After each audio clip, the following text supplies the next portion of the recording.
Amidst the continuous shelling and bombardment of Ukraine by Russia, there is a peace plan that has come into play between Russia and Ukraine, a 15-point peace plan that includes ceasefire, withdrawal of Russian troops if Ukraine declares neutrality and will not join NATO.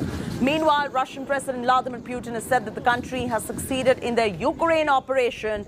Putin has also said that Russia has no plans to occupy Ukraine and that the operation was done for self-defense. The remarks come shortly after International Court of Justice slammed Russia in its ruling. The ICJ said that Russia should suspend all its military operations and also ensure that military or armed units supported by it take no further steps to continue.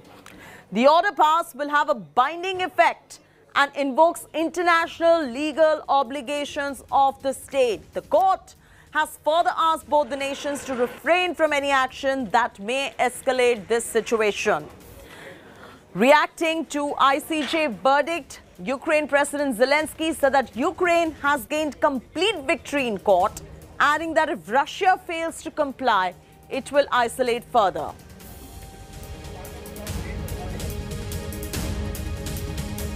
All American ports should be closed for Russian goods.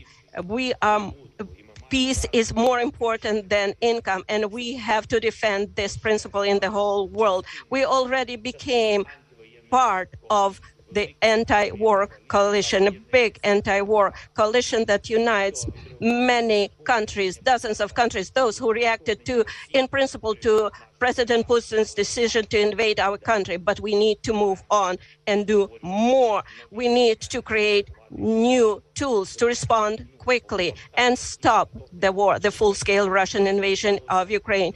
We've proposed that the United States sanctions all politicians in the Russian Federation who remain in their offices and do not cut ties with those who are responsible for the aggression against Ukraine. From State Duma's members to the last official who has lack of morale to break the state terror. All American companies must leave Russia from their market, leave their market immediately, because it is flooded with our blood. Ukraine is grateful to the United States for its overwhelming support, for everything that your government and your people have done for us, for weapons and ammunition, for training, for finances, for leadership in the free world, which helps us to pressure the aggressor economically. I'm grateful to President Biden for his personal involvement, for his sincere commitment to the defense of Ukraine and democracy all over the world. I am grateful to you for the resolution which recognizes all those who commit crimes against Ukraine, against the Ukrainian people as war criminals. However, now, it is true, in the darkest time for our country, for the whole Europe, I call on you to do more. New packages of sanctions are needed constantly, every week, until the Russian military machine stops. There have been 4 rounds of talks between the two nations, Ukraine and Russia, but those talks have been inconclusive. Now, Ukraine and Russia have agreed for a 15-point peace deal to broker some truce in the process. Will that work out? Will there be truce between Russia and Ukraine? That is the big question. Take a look at the story.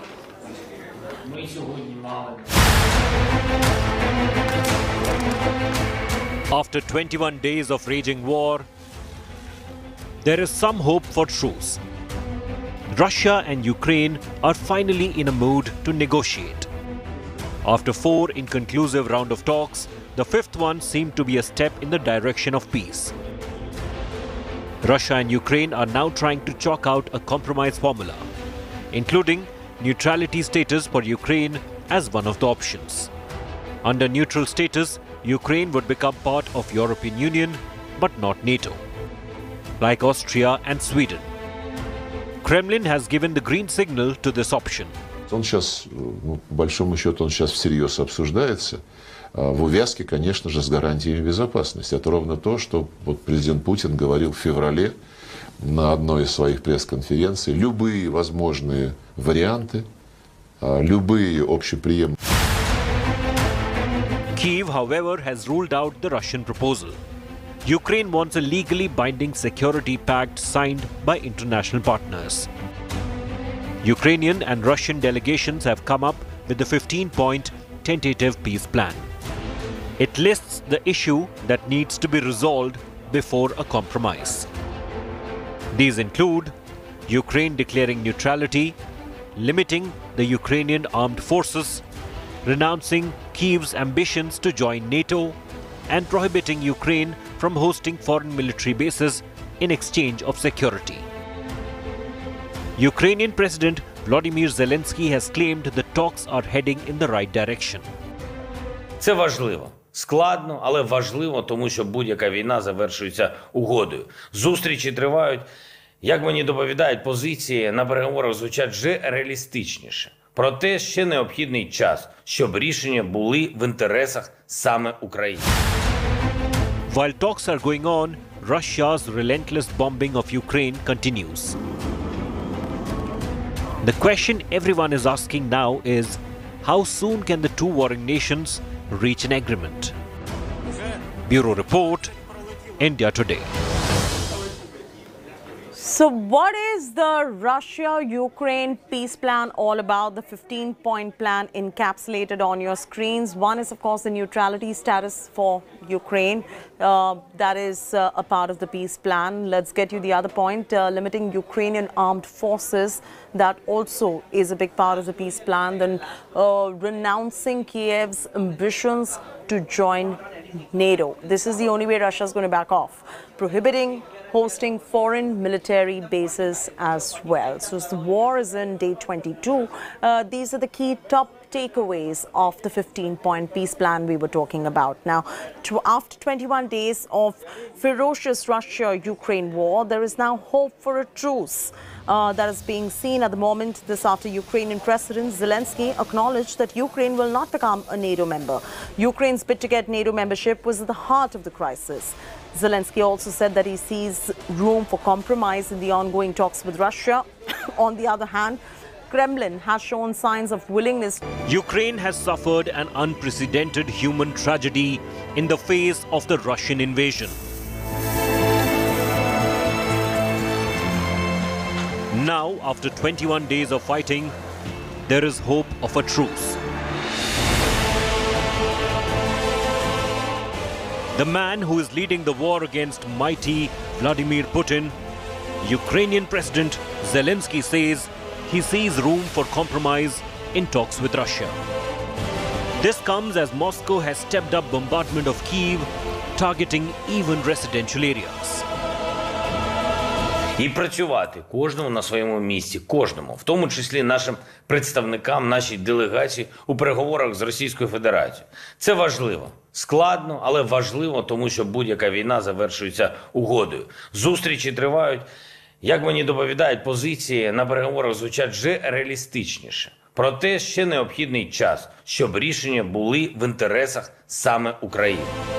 The main provocation for the war was Ukraine's bid to get membership of the North Atlantic Treaty Organization. Zelenskyy has said Ukraine will not become a member of NATO. Зрозуміло, що Україна не є членом. We realize that Ukraine will not become a member of NATO. We understand this. We are adequate people. Kyiv needs new formats of interaction with the West and separate security guarantees. Я радий, що наш народ починає це розуміти. Earlier, Russia's foreign minister had said Moscow does not aim to overthrow the Kyiv government and it hopes to achieve significant progress through talks. Zelenskyy has climbed down and is no longer interested in NATO membership. Kremlin has shown signs of willingness to engage in negotiations. With both nations making climb down, diplomacy, it seems, will succeed in ending the war that has cost both nations heavily. Bureau Report, India Today. The Russia-Ukraine war has been raging on for 3 continuous weeks. Moscow has been raining missiles on Ukraine. Kiev is still holding fort despite being outmanned, despite being outgunned. The entire world has only one question now in their minds. How is this war even going to end? When is it going to end? But most importantly, how? We here at India Today have decoded the 10 possible outcomes of this scenario. Take a look.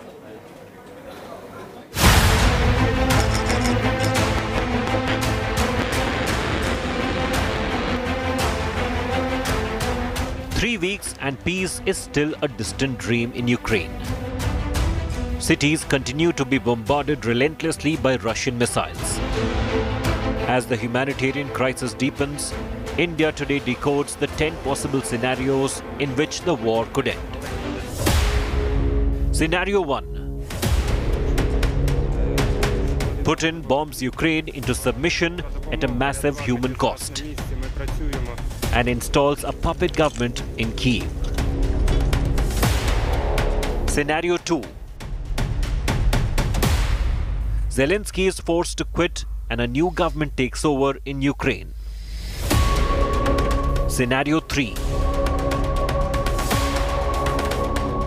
Kyiv is made neutral, irrespective of who rules it, or Ukraine is demilitarized like Austria.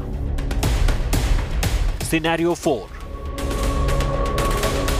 Putin is forced to halt what he calls military operations with altered status quo, allowing talks and diplomacy to take effect. Scenario 5.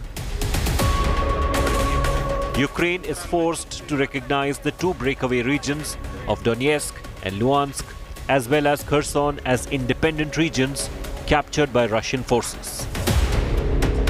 Scenario 6. Putin escalates war by using chemical weapons or targeting West's arms depots in neighboring Poland, prompting NATO to get involved in the war directly. Scenario 7. Putin scales back his goals in the face of a crumbling domestic economy, and Ukraine becomes what Afghanistan was to Soviet leader Leonid Brezhnev, or the US and its allies after 2001. Scenario 8. Ukraine registers an unlikely heroic victory with continued little weapon support and humanitarian aid supplies from the West. Scenario 9. Sanctions by the West cripple Russia's economy, making Putin extremely unpopular, leading to an uprising in his country or even a coup taking place. Scenario 10.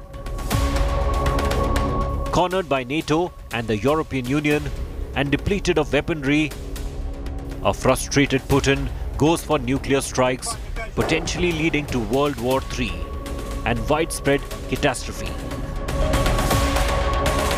Bureau Report, India Today. It is day 22 of the war and the relentless attack by Russia on Ukraine continues. Ukraine is battered, it is bruised, it is destroyed. There have been war crimes that have been committed on the people of Ukraine by Russia. Despite all of this, the fight remains relentless from Ukraine's side. They're doing everything in their capacity and everything that they can to fight back the Russians, even as the Russians are encircling their capital, Kiev. Take a look.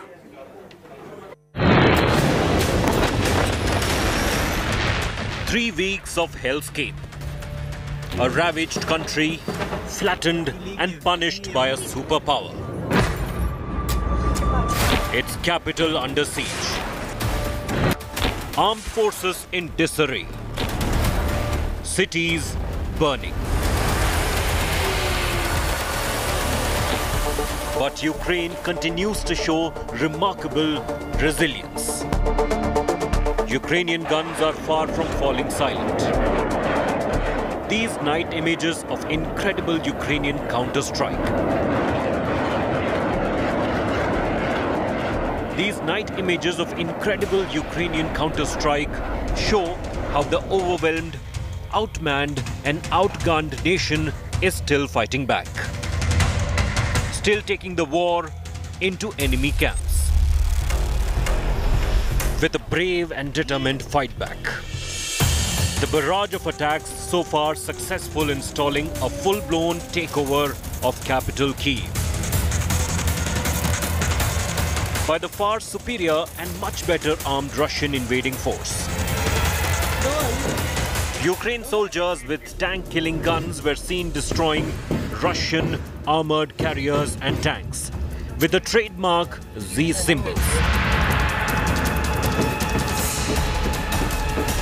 The Ukrainian projectiles landing with deadly precision, taking out the Russian combat vehicles. Ukrainian defense also released video of Russian supplies and columns of equipment for its convoy in outskirts of Kyiv, coming under massive bombardment. Drone images capturing the full impact of large-scale explosions. You know, Ukrainian forces are highly motivated. They're fighting on their own ground, and they're also highly mobile, unlike the Russian forces, which are sort of not mobile at all, really. While fighting back hard, Ukraine has not abandoned peace efforts. President Zelenskyy asserted once again that his country has no plan to join NATO. We realize that Ukraine will not become a member of NATO. We understand this. We are adequate people. Kyiv needs new formats of interaction with the West and separate security guarantees. Bruised, battered, bleeding, yet biting back. Can Ukraine still do the unthinkable? With Rajesh Pawar in War Zone Kyiv. Bureau Report, India Today. Relentless attacks, bombardment, missile attacks, all of these have become synonymous to the Russia-Ukraine war. In fact, the gory sight of destruction is so bad that it is for the world to see and get shocked by these images that are going to last in the memory of the world forever, with several war crimes that are being committed as well. As far as Kiev is concerned, Lviv is concerned, there are missile attacks on these cities as well. Russia just does not stop, but Ukraine continues to fight back. Let's take a look at the overall lay of the land in terms of what is happening.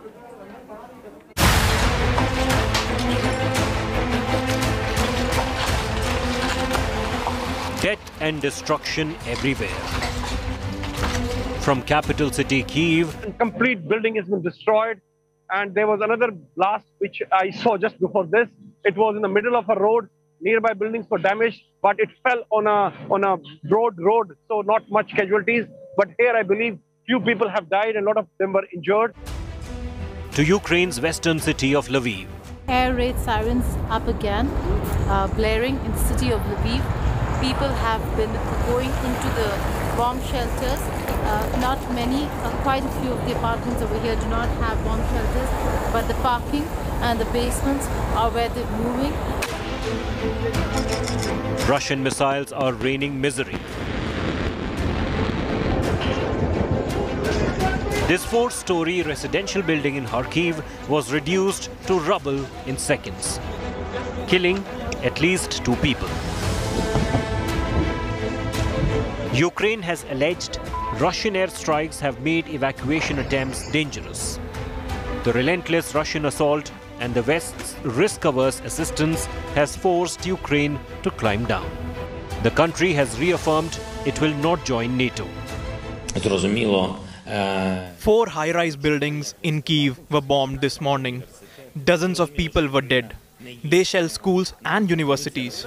It is clear that Ukraine is not a member of NATO. We understand that. We are rational people. For years, we have heard about the alleged open door policy, but we have already heard that we will not go in there. While Russian forces are advancing, the war is proving a costly affair for Moscow. The UK has imposed sanctions on 370 more Russian elites. Other US allies are also expanding sanctions to cover more Russian firms and oligarchs. It's important for Canadians and the world to know that Canada will continue supporting Ukraine and its independence, integrity, sovereignty, including its right to defend itself. Russia has hit back. It has vowed to reduce dependence on the West.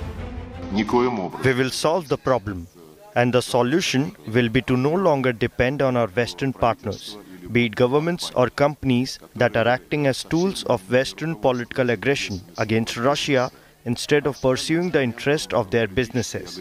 We will make sure that we never again find ourselves in a similar situation, and that neither some Uncle Sam nor anybody else can make decisions aimed at destroying our economy. We'll find a way to eliminate this dependence. We should have done it long ago. Since the start of the war, hundreds of civilians have lost their lives to Russian bombings. 2.8 million people have fled the war in search of safe zones. The 5 rounds of talks have so far failed to yield a ceasefire. Bureau Report, India Today.